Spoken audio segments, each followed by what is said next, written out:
All right, so you worked the whiteout game Yes. against Iowa last year. Was that your first one? And if so, what were your impressions of it? That was my first whiteout game. It was a game that was on my bucket list for a very long time, and it lived up to the hype. I've never experienced an environment quite like it. You know, it wasn't the best game. I think we can all admit that. But the fans, they stayed all night. It was misting, it was cold. It's like it was the perfect college football experience. And man, those Nittany Lion fans, they were passionate. Passionate all game long. It was just something that everyone should try to experience at least once in their life. Now, it might be at night this year. It might not be. We don't know. Do you think it loses something if it starts at 3:30 and not 7? No, 3:30 is the best window out there. What are you talking about? I do love a good primetime game.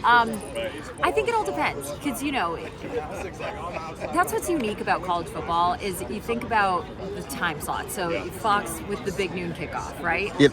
Well, that's fun because you wake up, you tailgate a little bit, you have your noon kickoff, and then you have the rest of the day. 3:30 to me, we were talking about it last night, that's a sweet spot because you don't have to wake up too early.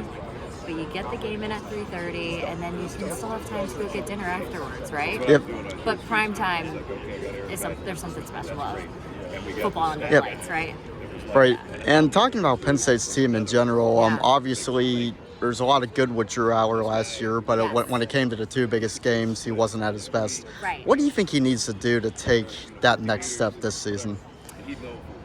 I think every player is just working on trying to be their best selves, and I think from every experience in every game, you're gonna improve and learn something from it. So he was able to have, you know, a strong season under his belt, and you build around those type of experiences. So I feel like if he just, you know, I'm not his coach by any means, but I just think he's on the right path.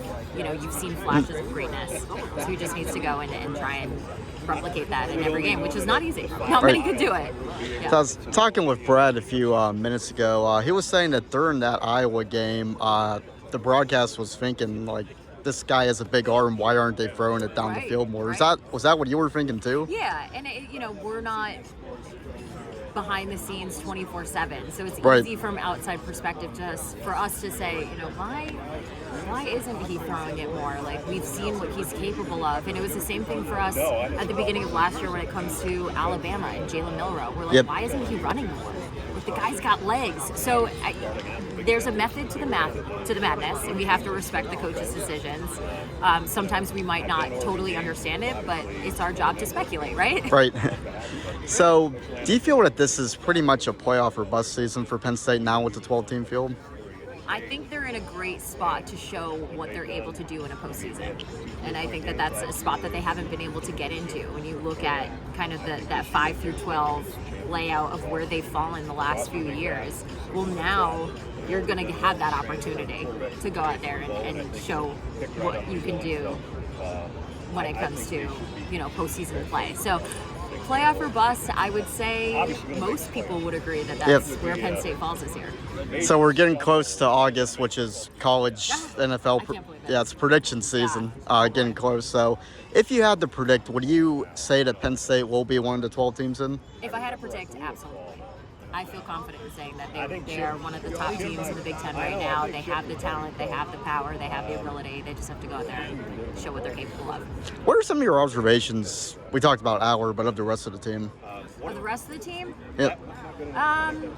I haven't, so to be fully transparent, right now I'm focused on our one game. Oh, yeah, you got the whole country pretty much to worry about. I got Ohio State week 1, so and Akron, not to give any disrespect. So that's kind of been my focus right now.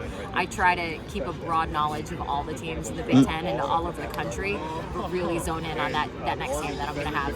It's kind of like a player mentality, like focus on the next game. Don't think ahead. Don't think about Michigan, Ohio State, Penn State. You focus on that first game. Yep. I think that's pretty good for me. Awesome.